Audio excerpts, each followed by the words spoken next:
Good morning, everyone. My name is Lieutenant Brandon Vanowski with the Plainfield Fire Protection District, and with me I have Fire Inspector Ryan Angels. today we are coming to you from Fire Station number 4 on the south side of Plainfield. Now, since we can't come into your school, we're going to bring you to our fire station and give you a tour.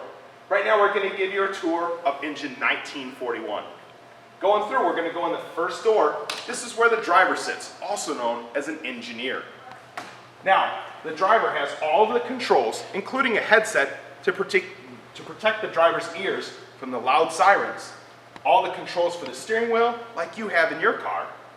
The pedals, all his gauges, but different from your car, we have our controls for our lights and sirens to tell everyone to get out of the way, we're heading to an emergency. Moving along, Over here, we got our hose. We got small hose, and big hose. Small hose for small fires, the big hose for the big fires. moving right along, we're going to move to the engineer's compartment. Now, where do we get our water from? Some of it's inside of our tank. Others, in front of your houses, there's things called fire hydrants. Sometimes they're red. In some areas of the town, they might be orange. Here's all of our appliances to hook up to those fire hydrants so we can get plenty of water. We have spare nozzles, and these are some of the nozzles you might see on those bigger hoses. Moving along to the next compartment, We got rope, because sometimes firefighters have to go into buildings that are big and they don't want to get lost, so we got rope. We got the firefighters' engineers air pack. And sometimes they need water to drink after an emergency. We got that in here as well. Down here,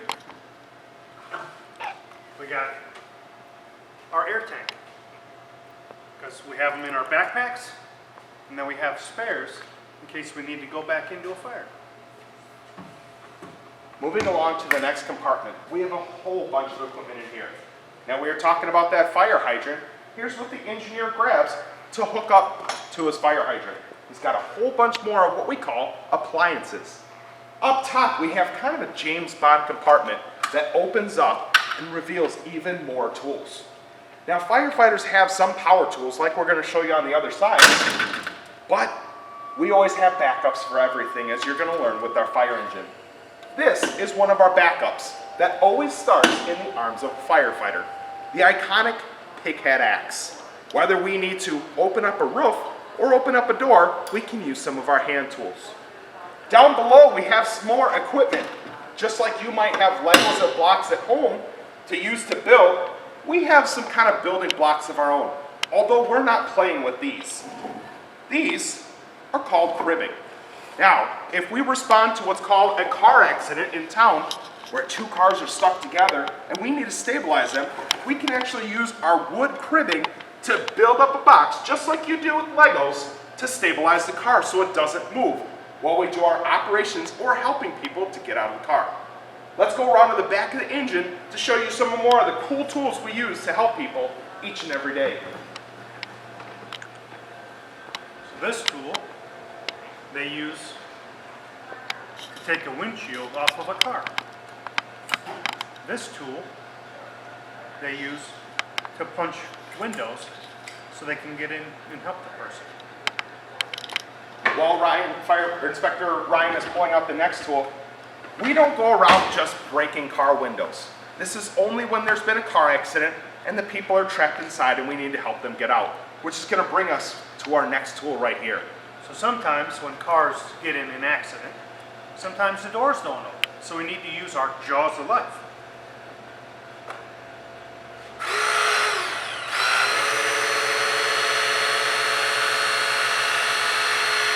We use them to spread and cut.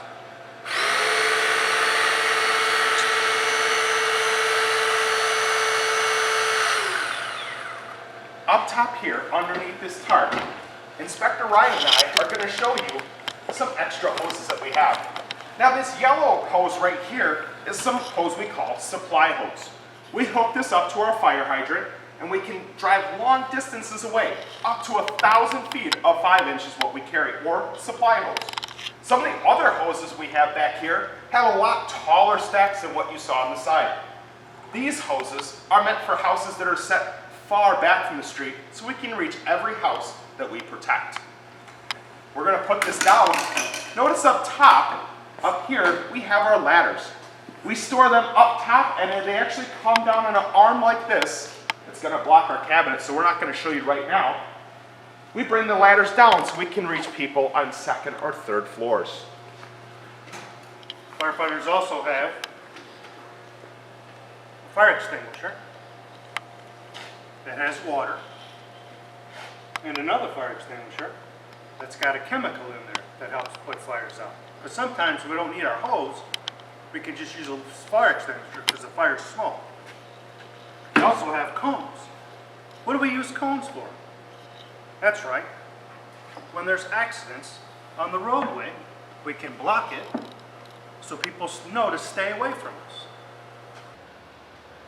Moving on to our next compartment, we have a multitude of tools in here once again. Now this one is called the Rescue 42. We also use this for car accidents, but this one is a special stabilizer in case the car is on its side or upside down. Now, we can put this up against the vehicle, ratchet it into there to make sure the car doesn't move around while our rescuers are working. Some other equipment we have in here are search ropes. We have a bag called Through the Floor bag to rescue firefighters, and this is called our RIT pack. Now, a RIT pack is special to us because in the event that a firefighter gets hurt at a fire or needs help, we bring in this bottle. Now, inside, we have what's called an hour bottle, which has 2 of your favorite episodes of air inside. We have a spare mask and different items. This bottle is a little bit bigger than our other bottle that we wear in our backpacks or our air packs. This one is a half an hour bottle or one of your favorite TV shows. Moving on to the next compartment. So like Lieutenant Brandon said, we have our axes, but we also have saws. This saw is used for houses to cut roofs to let the smoke and the heat rise. This next one is a little bit different. This one is used for commercial buildings. So your big stores. In case we need to open the roof on a big store with a metal roof. We use a metal blade saw. Lieutenant? Now we're going to move inside the cab of our fire engine. Now, it may look messy that our firefighters' gear is sitting out this way. However, this is so we can get dressed very fast and respond efficiently to any emergency that we have in town. Coming inside the rig, this is where the firefighter sits. Inside of his seat, his air pack is built in to his seat, so he can put on the air pack as we go to the call. He's got his headset to protect his ears from the sirens, and it also has a microphone so we can hear each other over the sirens. Inside the rig over here, we have the firefighters' tools that actually sit with their own seatbelt, just like you have it in a car. Inside this compartment, this is what we call our EMS compartment for emergency medical services. Now, almost every one of our firefighters here on Plainfield Fire is both a firefighter and a paramedic. That's what makes these fire engines special. This engine has enough equipment in here to do everything an ambulance can except for take people to the hospital. We have our same airway bags, our same medication bags, and even a cardiac monitor. On top of all this equipment, we have other specialized equipment to go to multiple emergencies. Sometimes people have emergencies with car accidents like we talked about, fires, wires that are down. Sometimes people smell odd smells in their house, and they might worry that there's gases. For that, we have meters that look at different gases to make sure that the environment is safe. Other times, people are playing in dangerous environments, such as on the ice. If anyone goes through the ice, we have cold water rescue suits to make sure our firefighters can rescue people that have fallen through the ice. In the summer months and winter months, if anyone falls through the water or needs assistance, we put our firefighters in life jackets to keep them safe. No matter what our firefighters are wearing, we're here to help you. Moving on to the next seat, this is where I sit in the fire engine. This is the officer seat.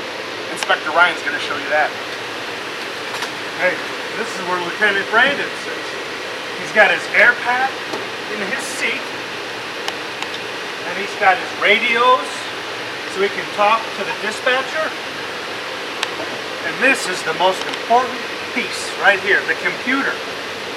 This computer tells the firefighters where they're going and why they're going there. Gives them all the information that they need to know when they go to an emergency.